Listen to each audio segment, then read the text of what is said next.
didn't want to do it. I was focused on the results as well. Yeah. And Like, I hated to do all the preparation and paperwork, or like all the steps you have to do before the results. I just went straight to the results and then did the rest after. Well, that's the thing. I just never did the rest. But if I started, like any assignment that I ever started, I always got 100 on. That was just the thing with me, because I find it like if I start the assignment, I'm gonna do really well. That's the problem with starting. Yes. And that's why sports pretty much saved me, because now I have a legitimate reason to start these assignments, because now I can't play if I get bad grades. Bad grades equals no playing time. No playing time equals I'm sad. I'm sad equals I want playing time. Yes. See, it all comes full circle. One of the things also was I felt like things were going incredibly slow during my study. So we had like 2 weeks to an entire month for a single assignment, which only took me maybe a quarter of a day to finish.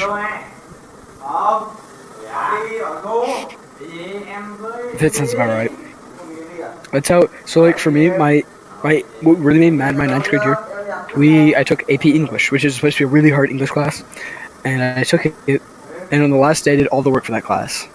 The last day of school I did all the work in one day, and what made me mad is on one of the assignments, I'm not gonna lie, I copied the answers off of a student's assignment simply because I couldn't be fucked to do the research. Something I genuinely didn't know, something I learned really quickly though. And I don't remember what it was about. It was like racism and shit. It's like, I understand all the concepts now. I understood it 2 seconds after I read my friend's presentation. So it's not like I didn't understand the concepts. I could very well explain it to her. But she didn't even look at the assignment, because I turned it in and then walked into the class, and she looked at me and said, "No, you didn't do it right." And I'm just like, you don't know that. You haven't looked at it. And I know for a fact you haven't looked at it, because I just turned it in.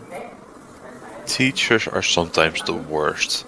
I know. Like I'm working at a school and it pays incredibly well, but the teachers themselves, like we left like those ProWise screens, and there is on the screen when you boot it, and on the frame itself it says ProWise. They still call it fucking Beamers. So my take on the teachers is, if you want to be a strict teacher, be consistent. If you want to be a lax teacher, be consistent. Don't flip-flop. I'm going to be really lax on all your homework. You can turn it in and whatever you want, and then turn around and be like, actually, no, you can't anymore. You got to turn it tomorrow. It's like, what the fuck? You said whenever. And tomorrow is not whenever I want. Tomorrow is tomorrow. It's like, I hate teachers who flip-flop on that, whether they're going to let you turn in something late or not.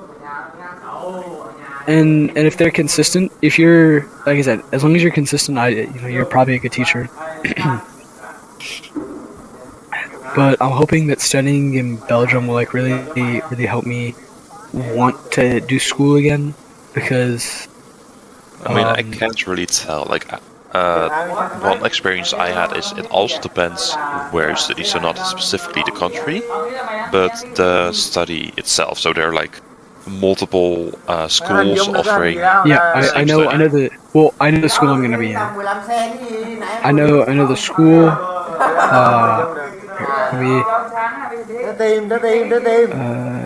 Like I quit, or I would rather say I had to waste a single year just to find out that the study I was following, or I mean, the school I was on following the study was really off. And that cost me an entire study year. Because you can only switch once in a year. There may be exceptions, but in general, if you choose to study something, you have to study it for an entire year. Yeah. Well, I would be going to a Belgian high school though, which is like, I don't really want to go to Belgium for college, because then it's like I actually have to do stuff, and that's the big thing. It's like, yes, if I take a gap year and go and study there, then it's like, okay, this might get me motivated to do work again, to do schoolwork again, like actually enjoy doing schoolwork. Because the way she described it, she said that it was like that work, but the Belgian schools were done, made it easier. And Belgium is known for their really good education system, so I'll go over there, I'll look at it, and if it's energized, ready for college. I don't know. My end goal is to end up playing a professional sport. Win the Olympics, not play anything. I mean, one thing I usually ask people is the degree really going to help achieve that? The question is,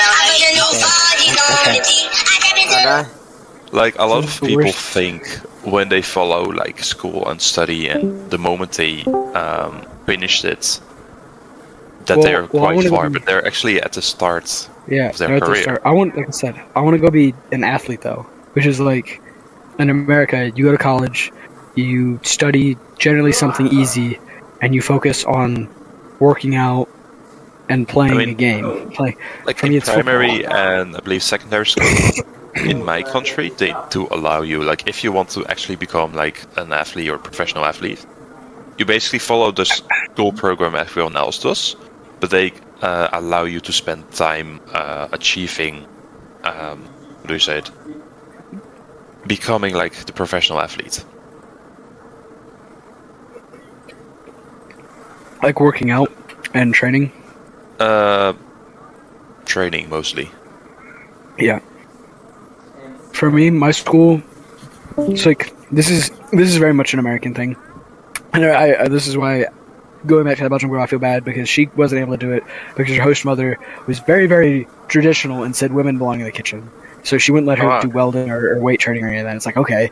But it's very much an American thing to have weight training in schools, which I learned pretty much. I've asked British people. I don't know how it is in the Netherlands, but I've asked Germans. I've asked French, Spanish. Some of them have like gyms, but barely anyone goes there. It's not a class. You have a class that is just lifting weights. Oh, just lifting now. In secondary, primary and secondary, I'm not sure what the English word is, but basically to summarize it, it's working out. So for an entire hour... Is it physical education? I believe that's the best way to describe it, yes. But are you just lifting weights, or are you like doing other things? Mostly other things, and more in the more like the enjoyable things. Yeah, but in America, we literally have a class where you just lift weights. And then we also have physical education. But I learned, like I said, the weight training class is like very American, not done anywhere else. And I really wish that she could have done that because she signed up for that class and her host mother said, women don't lift weights. It's like, oh my gosh, you can't say that. She's 83 years old, she didn't give a shit. But then she wanted to learn how to weld. I had to teach her how to weld. Welding's fun. Because, well, her husband, her host mother's husband, welded, so I just taught her how to weld. I didn't get to use any of his welding equipment, but I was able to explain it to her the best I could. And I wish I could have taught her in the... But, again, her host mother said that women aren't allowed to weld. It's like, bro, why? Why?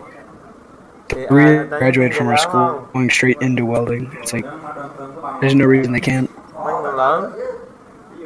I mean, I do take most of my advice from people, how do you say it, not entirely seriously, or it's not the way I want to say it. You take it with a grain of salt? Yes, with a grain of salt. So, you still think about it, but you don't let it affect you. Yeah, I know. But what advice are you referring to? All advice from people. Yeah, but what specifically are you referring to right now? I don't have a specific scenario, but more like the advice you get from your family.